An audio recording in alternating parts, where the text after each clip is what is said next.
Yo, what's up, homies? It's your boy LowTide, bringing this video, and today playing a brand new game. This is Dissolving. It is a visual novel, and the time you guys are seeing this, it might be during the week of my vacation. So if I'm not busy on YouTube or not doing a whole bunch of recordings and stuff, so that's probably why this being pre-recorded like way in advance. So if anything is weird here, tell me. I'm gonna be trying out some new audio effects and stuff like that. And this fucking beat though, I can't get over it, man. I fucking love it. Anyways, we're just gonna go and hop into it. It should be a horror visual novel, which sort of surprised me if the beat is like this good. And it's supposed to be horror. I still visit my ex-boyfriend. This is about a girlfriend and a boyfriend, well, ex-boyfriend. Supposedly, that's how the story goes. He used to be a total bore, but he was cute and good-hearted. Always ready to put off his plans to help friends. Always willing to advise, he used to speak passionately about programming, but before long, this good guy had to go. There was only a bore left sitting in front of a screen. He did finish his fourth university year, and soon he left his job in the office. If you're already 4 years in university, man, it's a little late to leave. I left my first year of community college. That was my own choice, and I had good reason to. My mental state was like, nah, this ain't gonna work, fam. His online work lasted a bit longer, but in the end, he abandoned that as well. So he's a complete neat. He dwells in a deprecate flat in the bad neighborhood of a generous gift from his parents. They're quite rich, so I guess it's not a problem. That's how he lives. Alone. No job, no friends, no interest. Only endless arguments with people on the net. Well, I'm not really sure if they're even people or not. He literally could be just talking with bots for all I know. How else can anyone be stuck there for that long? It's possible that he's desperately arguing with bots, algorithms simulating neural networks. See, I just talked about that. This boy is that lonely, he's just fucking with bots all day. All in all, I felt a kind of responsibility for his situation. Some time ago, I decided to be close to him. Funny, I don't hold on to the past, but to my decisions. The last time I was there, he was staring at his screen, even more languid, pale, and thin than usual. Sometimes it seemed like his outline was starting to blur. Just like a ghost. He's invisible, truly invisible. A rough sketch on the fabric of reality. Wow, sounds like my existence. I'm a hermit. I'm a hermit, lone wolf, weird person. A very hard way to describe. He was unusually nice when having a free moment from his screen. He even gave me an envelope containing cash for my birthday, which was last month. Even though he's in a bad predicament himself. The sum was quite significant, and the best explanation for him was a shrug of his shoulders. Nothing, just found my thing. Why does it look like Blood Lad? The fuck was his name? Was it Lad? I forget his name, but Blood Lad, the main character. It's been over a month since then. I'm here visiting him again. Same elevator, still service, the same stairs, the same music in my headphones. Dim and deep, yet beautiful doom metal. A great fit for this old hall. He replied okay to my message. I pressed the doorbell. It takes some strength, like the bells have been used for some time. Nothing. He's not home? I like this art style, may I say. I like that shirt. Weird. I can't imagine him being outside. He's not the type to actually go places. Was that him? Again. I'm coming over in 2 hours, okay? Yeah, come in. The door's open. Wait, in the living room. Busy at the moment. What? He didn't forget how to walk, did he? I know, right? He's just like, nope. There was a certain SP episode. Suddenly I'm not keen to come inside. I pull the handle. The door opens. Heavily and creaking. The hall isn't lit. The doors to the living room and kitchen are open. I can see that in the dark that his bedroom door, wooden with no glass parts, is shut tight. I hit the switch. I was afraid the power had been cut, but the light comes on, revealing the floor covered in dust balls. Silly me. He lives online. Of course he pays for the electricity. The only thing he'll pay for, that and ramen noodles. I take off my shoes in either the living room and pizza. Silence. There's no light coming from under his bedroom door. Instinctively, I reach for the switch and hit it. The fixture flickers as the light comes on. It seems I still remember where things are here. The dust is more noticeable under the light. I'm glad he doesn't have any plants. You're right, because they damn would have died. Well, I mean, gift him a cactus. You know, he won't have to worry about it. That bitch might actually live. They would have withered a long time ago. Wait, I don't recall this lock on the door. It's easily seen under the slate. It looks like the newest thing in here. I couldn't have entered, even if I wanted to. Somehow, I'm not too crazy about this. Sorry, not going outside. Let's talk it like this. Great, just great. I saw a situation like this in a movie. It didn't end well. Fine, I'll reply. Why aren't you coming out? You won't like how I look. Don't want to frighten you. I haven't showered for weeks. I haven't eaten for... I haven't eaten for 2 days. I've been drinking water. I've only been drinking beer and soda for years now. Years, I tell you. Really? Because you already failed. What's wrong? Is there something I shouldn't see? Haven't showered or had a haircut for some time. My lifestyle's had an impact on my body. Flesh is weak. I can't decide if I want to run or argue. I told him this solitude would drive him mad. His messages seem to have been stolen from poorly written songs. Wait, he never listened to music. Stop. Why don't you want to talk normally? Can't you move your tongue? I'm glad you came. I left you a gift as thanks. The white envelope on the drawer. Please take it. There's a gift and a note. I take a look at the drawer by the wall. I don't know what the fuck I just said. The envelope is there. The only thing not covered in dust. Is it money again? I don't like this. Should I just go? No, I want to know what's going on. Maybe there's something else in his room. Or no one at all. It's not grounds to call the police yet, but he's been so strange these last few years. He could have easily gone mad. He could be on heroin. This boy could be on anything. He could be dangerous. ... No, I can't leave. I can't abandon him like this. But I'll grab a knife just in case. And try to coax, god damn it, him out of his room. I quietly enter the kitchen, typing a message. He replies as I pick up a knife. And even the kitchen looks abandoned. I haven't spoken to anyone for a long time. I feel uneasy. There's no going back now. I have the knife behind my back. Oh, this ain't gonna look good. Deal, but take the envelope first. Well, okay, let's do it this way. If you come out, I'll take the envelope. Deal, but take the envelope first. If you do, I'll come out. Put the knife back down. This is gonna look bad. I don't want to take it. But when he comes out, he'll see the envelope is still there. Well, here. I could hide it somewhere, but that's risky. Gosh, just take the stupid envelope. It's just cash, that's all. I put the envelope in my bag, holding the knife in my other hand. Again, put down the knife. Not very convenient. You can put the knife nearby or something, but don't do that. I have it. Fine, but don't say I didn't warn you. Well, surprise me. It's gonna come out look like a monster. I step back. See a zombie? The knife falls out of my hands. I hear a mechanical voice. I told you, you wouldn't like it. I start to back away. He stands there in the doorway. The longer I look, the more blurred his outline is, and the clearer his mouth and eyes are. I turn and run. As I leave the apartment, I glance back, and I only see his mouth and a pair of eyes. I don't remember returning home. I must have immediately fallen asleep. That's how my body manages stress. In dreams full of anxiety, I saw eyes and a mouth without a body. It was probably too much for me, because I don't usually dream. Your computer is not doing the best thing over there. Can we throw it out the window, please? It's been a day since I visited my ex, or the thing in his apartment. What was it? A prank? Did someone put a silly mask with a lighting trick? Was I hallucinating, or... Damn!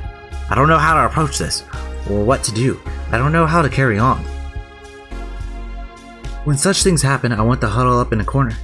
This is why I tend to act impulsively just to avoid anxiety. Perhaps my future actions will be just as impulsive. I used to believe that it's better to know. In these situations, it's best to start with a conversation. What happened yesterday? The answer came immediately. I'm glad you texted me. Have you opened the envelope? What a douchebag. Don't change the subject. I don't know what to say. Think harder then. Okay, what happened to your body? Why is he taking so long? This is a side effect of the ascension. Ascension? I have transcended. I am now a god zombie. I own my own territory. Again, Bloodlad. The hell are you talking about? I wonder how many Bloodlad references I could do. Or just chose. I've been in a ton of arguments online. What? So that makes you look like that? I met someone there. We started a mutually profitable partnership. I provide them with food, and in return they help me transform and solve some issues. They will probably reach out to you soon. They enjoyed our chat. Oh. Did he get involved with the dark web? That's great. ... Well then. What do you mean? What the hell? I wanted to show my gratitude. You didn't leave me. I'm thankful for my parents too. They probably didn't care, but my family was still giving me money as support. And when they found me, my financial issues were solved. The envelope is the smallest thing I could do for you. I wish you a good ascension as well. Believe in the net. The net will believe in you. What the fudge? Yes, thank you for censoring yourself. It just is very helpful, even though we don't give a fuck here. You're not leaving, are you? There was no reply. I'm talking to you. There was no reply. Couple weeks have passed. Real quick. I need to grab water. Probably gonna do that in a minute. Hello. What? How? Who, what, when, where? I see. So the funeral is this Saturday, right? I will come. Goodbye. Oh, did he die? I didn't say sorry to anyone. His mother's voice was so stoic I was afraid even a formal condolence would be inappropriate. It didn't seem like it came as a surprise to her. I know how she feels. Even that prank or whatever it was is now easier to understand. He wanted to have some fun at the end. He decided long ago that there was nothing to lose. Real quick, I'm grabbing water. Left a death note and found a place to die. Just like a cat. What? The cat don't leave no note? What the fuck you talking about? Of course, there's a chance he ran away, and the faded body found in the dump heap near his house was not him. I had shit. I had like tabs open. I don't know if they set up the game wrong or what happened there. I'm gonna go back a bit. No? But to him, suicide was his escape. He lost the ability to be around other people, unless it's something related to that dull job he was referencing ever so vaguely. Ugh. Perhaps I need to pay my respects and see what he put in the farewell envelope. In all honesty, I put it away because it was a reminder of that creepy scene. In my mind, the story with my ex is over. I can, with no heavy emotion troubling me, delve into this mystery. That sense of completion enables me to detach. Perhaps there'll even be some nostalgia. I take the envelope from a drawer. The glued paper is easy to open it, as if it's been waiting for me. Some fresh 500 euro notes, well, pound, euro. Okay, tell me, because I fucking forget. Notes and a piece of white paper. Last time it was only money, and a considerable smaller sum at that. I turn the paper over. Believe in the net. There's some text on the back. And below it is a SIM card. Don't put the SIM card in anything. Of course, this doesn't bode well, but what's the worst that can happen? Conveniently, I have a free slot for a SIM card. No, do it. Don't do it. If you're gonna do it at the library, because otherwise they're gonna track you down. They're gonna know where you live. It's okay if something bad happens to my phone. I was gonna get a new one anyway. I wouldn't. Still. Well, we ain't trying to pronounce that, because I am horrible with other languages. Except for like one.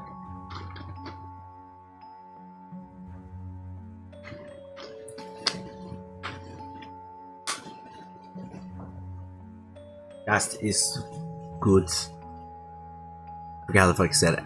At Deutsch. There you go. It's been a hot minute. I removed the SIM card from the paper and put it into my phone. The provider is displayed as eFoodNet. Could be some sort of viral marketing. What is it? Was it them he worked for? I try £100. Weird, nothing bad so far. Whatever then. I put the phone and money away. I go on my PC to scroll through my Twitter feed and find materials for work. Well, mostly to check Twitter, but you know, we'll say it's for work. Suddenly I receive an IM from my ex. Glad you opened the envelope with the SM card. The process will be much quicker. So what I have done is turn myself into an online being. What? That's not funny. The SIM card must have triggered his final prank. A message from a dead ex-boyfriend. A sick joke. This will make for a great tweet, although I usually avoid writing about my personal life. Nonetheless, the world needs to see this masterpiece. someone's gonna say it's not a prank, and they're gonna be like, this is a hacker thing, like or this means someone has your brother's account or some shit. Just got a message from a dead ex-boyfriend. A sick joke. I wasn't wrong. The tweet soon went viral, but I forget what kinds of people reply to tweets. That joke is stolen. XXXDDD come and see such an attention whore. Pics or it didn't happen. What, another geek girl? You're not impressing anyone, my dear. Try harder. Can we talk about their names? Mouthful of dark. You're so fucking damn. You must be a fan. Nice stories about a dead ex. I also love how everyone online, not everyone, but a decent amount of them, don't know how to fucking, spell. Why is this? This is like the fucking meme. We live in a society. It's nothing new, but something this gets to me. Especially the Mouthful of Darks tweet, which drove me up the wall. What alternate logic led you to believe I'm a femme? Who else would joke about men dying? You must have gone completely bonkers. Several hours passed and I barely noticed. New people were joining the argument. New misconceptions, new misrepresentations, new white knights and trolls, white knights, oh god. She's not wrong. She is a female. She is right. Always right. Trust me. Leave thy alone. You know how they are. White knights are fucking crazy. I know it was a stupid waste of time, but it really was hard to stop. I mean, anyway, can we talk about how this is a face on your screen? You ain't gonna talk about that? Anyways, no matter what you do on Twitter or anything like that, it'll, nobody's gonna believe half the shit that you say online. Just take that, like, whatever you post with a grain of salt. Ain't nobody always gonna believe what the fuck you say. Another opponent will bite the dust. Under celebratory cheers of the crowd. Is this how the gladiators felt too? ... Not sure about gladiators, but this must be what my ex felt. People argue with strangers to get the slightest semblance of feeling. Writing terrible insults to get the smallest reaction. A validation of their achievements. I don't like the idea of becoming that. On the other hand, you only need to take it in moderation. Online communication, whatever anyone says, can help you offline. You can learn good lessons. Oh, why is she not talking about what's going on her screen?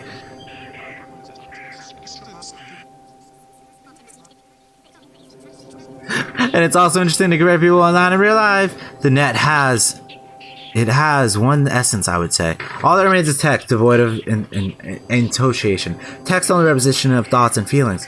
That's what I find interesting about it. But still, stop. What is this? Bloody hell. I jump away from the screen and unplug the PC. What the devil? That's when I catch a glimpse of my reflection. I scream.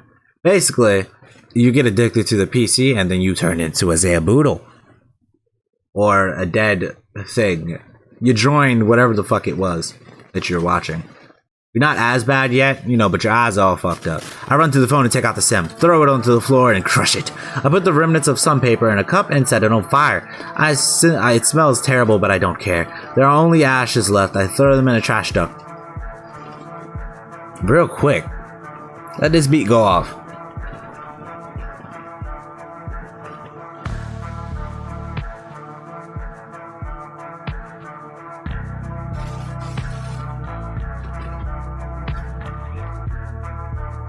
I get rid of my PC along with all its data. I'll start collecting work materials from scratch on a new PC. I wanted to throw the money away, but I'd rather donate it to the church. The next day, my reflection was back to normal. A day completely offline, but after a few months, I think I'm ready to return to Twitter. I even created a new account at My Endless Song. Oh, after everything that happened, I know this is silly, but I miss talking to my mutuals. I miss having a place to share my thoughts and get feedback. In the end, I forced myself to go to the funeral. A sight as pitiful as his last years. Not sure if I'm going to visit my ex's grave. Oh, so you can click on the okay, I didn't notice you can click on things. So I could have clicked on the monitor and probably fucked over myself again. So that was a one-way ending to the game, I take it. Into the first scenario. Is there more than one scenario? Well, that was dissolving. Wait. I went through that thing so quick.